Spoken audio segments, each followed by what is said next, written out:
So you may have seen online lately, there is a social media trend in the wrestling community called the 7 Wrestler Theory. This essentially details someone's history of their wrestling fandom through to where they first fell in love with wrestling to these days. And here at Aussie Cousins Wrestling, we are going to do that today. And first off, we're going to see Mikey Spencer's wrestling history all the way through. So to start off with, Mike, who was the first person that you fell in love with for wrestling? Back in the day, it was Goldberg. I used to watch it back on Foxtel, Saturday night, just go for 4 or 5 hours, I believe, maybe even 6 sometimes. But Goldberg, when you were a youngster, used to go through everybody, the spear, the jackhammer. The entrance was what got me hooked. He used to come out with the pyrotechnics around him, really good. Obviously, as you get older, you learn. But at the time you're a young kid, it was amazing. And next up, who is your newest favourite wrestler? It's Valkyria. Okay. She's amazing to me. She's come through the NXT series, really built her up, and now what she's doing right now is amazing. Her promo skills have got even better. Her just general aura is really good at the moment. It's really fun and good to watch. Someone completely different from Goldberg as well. From a technical standpoint, someone who had no idea about the technical abilities of wrestling to someone who's exceptionally good technically in the ring. And now let's move on to a bit more of a fun one. Who makes you smile the most? It's Khalito. Okay. Even when he first came years ago in WWE, his Apple was a cool thing, and even now, he's doing such funny spots. He doesn't necessarily wrestle very often, if ever, but he's always in this just funny spots, gets hit with some big moves, and always tweets, and he's really funny. Yeah, and the thing with Khalito is, as you said, often he's just there to take like a ridiculous spear or like the Canadian destroyers that Penta's been doing to him lately. It's good fun. And then we move on to who is your comfort wrestler? So this is someone that you can put on a match and you know you will just enjoy it. To me, it's Finn Balor. Okay. I've always liked him from word start to go. He's been good. He's always solid. Even if it's not one of his better matches, he's still solid. He's technically good. He knows what he's doing in any character he plays. And I definitely prefer him as the more kind of dickhead kind of heel rather than the serious heel. Yeah. When he's a bit more of a dickhead heel, he's so enjoyable.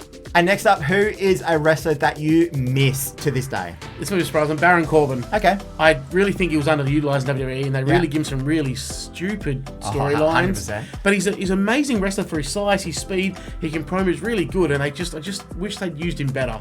And when you saw him teaming up with Bron Breakker, you just realised, wait, you've been miscast the entire time.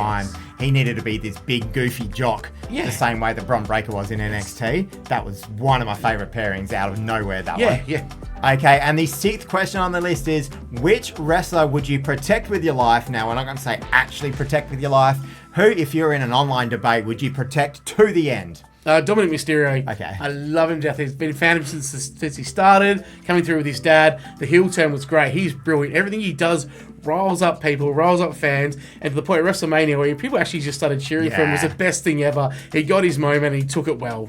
And the thing with him is that everyone knows he's not that great in the ring. And now that they can see him like improving, his stuff on the mic is exceptional. The moments that he's created in the WWE over the last couple of years have been really, really solid. So I think everyone now is starting to come around to that kind of point of view for Dominic Mysterio as well. And finally, who is the person you are most rooting for, whether that be in a kayfabe sense or in a real life sense? To me, it's Drew McIntyre, basically because during the pandemic, he held the brand by winning the title and holding it basically with no crowd, no thing. So me, I'm always rooting for him because he does amazing work no matter what he's wrestling, who he's wrestling, on the mic, and his storylines. He's really funny too. And I wish that he could actually be able to show that a fair bit more. He did with CM Punk quite a lot, and they were some of the best promos between him and Drew McIntyre. So I think that's a really good choice. And the way you've taken it, that this guy won his best moments during the pandemic era with no one around. Now let's root for him to actually win these with massive crowds around. So let us know in the comments down below who your 7 wrestler theory is, and make sure you click that subscribe button and like the video so you don't miss out on many more Aussie Cousins Wrestling content like this. Now let's switch roles a little bit. Alright, so now we're going to interview Chris on his 7. So first, who did you fall in love with first watching? So I went back and forth with this one, but these two have been intrinsically linked forever. And it is Sting that I decided to fall on. Now, the other one was Lex Luger. And now the reason why I was thinking Lex Luger is that I first started watching wrestling with like WWE VHSs or WWF VHSs. And there was Lex Luger in the early days. And then him joint winning the Royal Rumble with Bret Hart. I was like, how on earth did they do that? And then later finding out that I think Lex Luger hit the ground well before Bret Hart, or maybe the other way around. just that they didn't have the camera angle, so they didn't need to hide it, essentially. And then starting to watch WCW a couple of years later, being able to watch that on a weekly basis. What's he doing there? Yeah. What's Lex Luger doing there? I love that guy from WWF back in the day. And then he would just do these strange matches he'd just randomly pick people up and you're like, oh my God, how is he doing that? How is he picking up a 500-pound guy? So he was very, very close, but the one who actually made me fall in love with wrestling was Sting. So the storyline with Sting, obviously, when I started wrestling was he had only just gone into the rafters. I think I even may have seen the weekly show where he did the backwards promo. Oh, yeah. So he was facing away from the hard cam. I was like, what? As a kid, I'm like, what on earth is going on here? Yeah. And then over the next months or whatever it was, they would always show him in the rafters. And I was like, that guy's cool. Like, there is something about that guy who's cool. Yes. And I don't know what it is yet because I'm 9 or 10 years old or whatever it was at the time. And then he comes down from the rafters late 1997 and destroys the NWO. Yes, and that was amazing. Like, this is the greatest thing I've ever seen in my life. Yes. This one guy beating everyone with a baseball bat. Yes, please. I am hooked forever now. The living legend that is Sting. That's exactly right. The fact that he only retired last year is incredible. Yes. Absolutely love him. Okay, next one. Your newest favorite wrestler. So my newest favorite wrestler, similar vein to you. Yep. You've gone Lyra Valkyria. I'm going Iyo Sky. Oh, yep. I just think everything she does in the ring these days, there's just this almost joy about her. This could have been quite a few answers on my list. Like, it could have been the one that makes me smile the most, my comfort wrestler, to be honest. But I think in terms of a newest favorite, Iyo Sky is that for me. She just does everything so well. Like, she rarely makes a mistake in the ring. The crowd are really getting behind her now. And now she's got the little taunt that she does. Everyone's doing it now. I think that has genuinely stepped her up to the next level as well. Yeah, I think the appreciation for her has really grown the last couple of years. People actually haven't understood she actually is as good as what's the build-up of her has been. So it's really good to see, next one, your smile. And a new pairing. So slightly cheating a bit, but you're allowed tag teams if there is a genuine tag team. It is Fraxium. Every single match that I have seen of Fraxium, there is something, or there's probably many things in there that I just smile so wide because of what they are doing. I don't understand how quick Nathan Fraser is. Like, he's just unbelievable.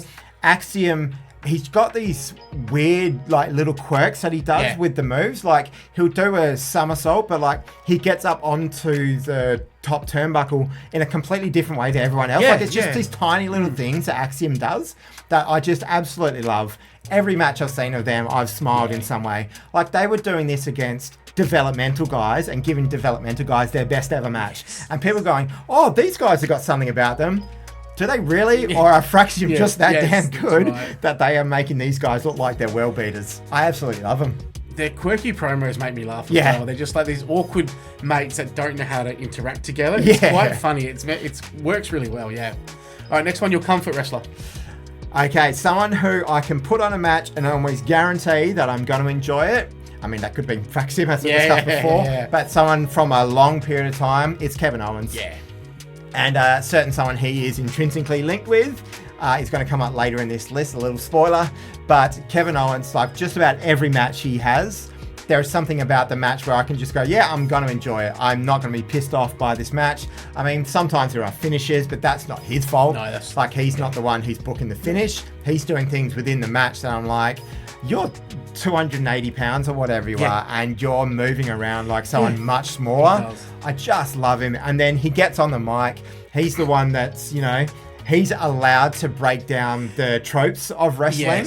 If anyone else does it, you're like, oh, this is cringy. If Kevin Owens breaks down the tropes of wrestling, you're like, that's hilarious. Like the whole, you're not allowed to come out here. I didn't say your name in a promo. Don't you understand the rules? He's the only one that can do that properly for me. And he gets so fired up in the background. He broke the rules. What is he doing? Exactly. Great, So for me, comfort wrestler is Kevin Owens. It's good. Your missed wrestler.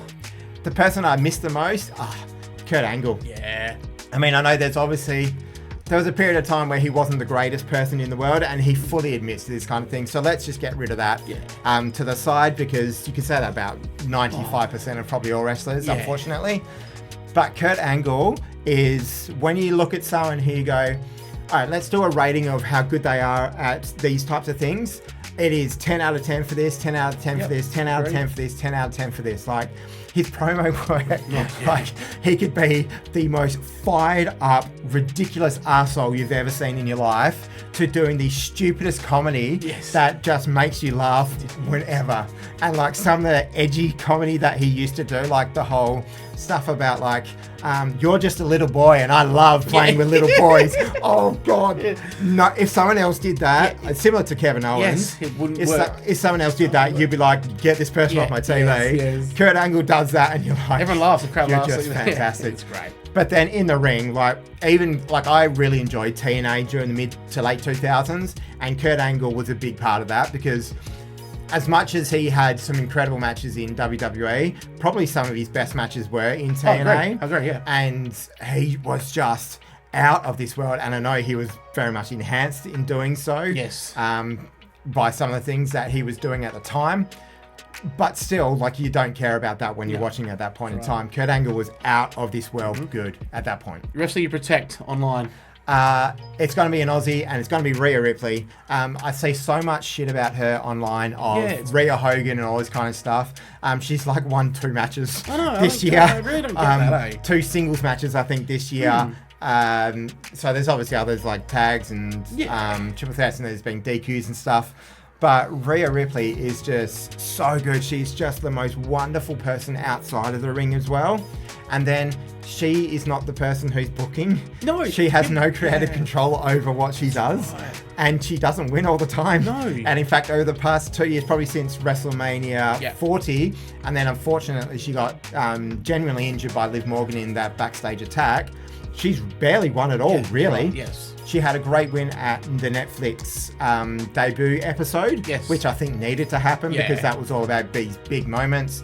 She's just so incredibly over with the crowd. Anyone online that is having any kind of go against her, they are so disingenuous. Like, it's not anything you should be doing. She's just a wonderful person. She also lifted the women's division up to another level. They all come up to a bar. Yeah. Without her, the women's division wouldn't be where it is today in the last 2-3 years. Her and Liv Morgan on Raw last year. Right. Without them, there was no women's division. That's right. Her work last year was just fantastic. She was injured for half the time and still coming out doing these wicked promos, beating up people, getting pops like you've never heard before. It's just, she's just a wonderful person and a wonderful wrestler. Next, the one you're rooting for all the time. I've alluded to this just before. It's Sami Zayn. Yeah. I mean, he's never won a world championship ever. And again, this is both from a kayfabe standpoint and from a personal standpoint. He seems like the most wonderful person. He does, hey? He does all this charity work. Like, he gives so much away of his money and time to charity. And I believe so does his wife as well. And then he is just this awesome character on screen. There are so many people that are linked to Sami Zayn in some way, shape, or form. Yeah. When you actually watch, especially on Raw, like Seth Rollins is very much linked to Sami Zayn. Then you've got CM Punk now has got a link to Sami Zayn because they no longer wanted, they didn't want to be a part of each other, and they've clearly reconciled backstage and within the confines of the show. Obviously, you know, Kevin Owens, like Jey Uso is very much linked to him. Even Bron Breakker is linked to him because who did Bron Breakker win the Intercontinental Championship from? It was Sami Zayn. Gunther is linked to him. Everyone is linked to Sami Zayn in some way. Gable. Yeah, exactly. Awesome matches with Gable over the years. That's right. And I think either before or at WrestleMania 42, Sami Zayn will be a world champion. If the storyline with him at the moment doesn't end that way, then I think something has drastically gone wrong. Yeah. I agree with that. Yeah, definitely. He's amazing. He just seems like the person that everyone would go to for advice as well behind the scenes. You know, just that guy that if you need a hug or something or just having a bad time, he'd be the one there. You know, and he has that aura about him. That's right. And he can either be the babyface who just everyone wants to get behind, or he can be a real conniving heel. He obviously had the like joking kind of heel, the conspiracy theory. That was funny. Heel, which is it was funny, but it wasn't his greatest. But but it was fun. It was very much mid-card fodder. Yes. And then when he became part of the bloodline, he genuinely took that story to the next level, and that was his idea to do that as well. He is an unbelievable wrestling mind. Okay, so as we said before, please let us know in the comments down below who your 7 wrestlers are to each of these questions. And make sure you subscribe to the channel so you don't miss out on any more Aussie Cousins Wrestling content that we put out every single week. And like the video if you like watching this kind of stuff. The most important thing from us, though, is we hope that you all have a wonderful day.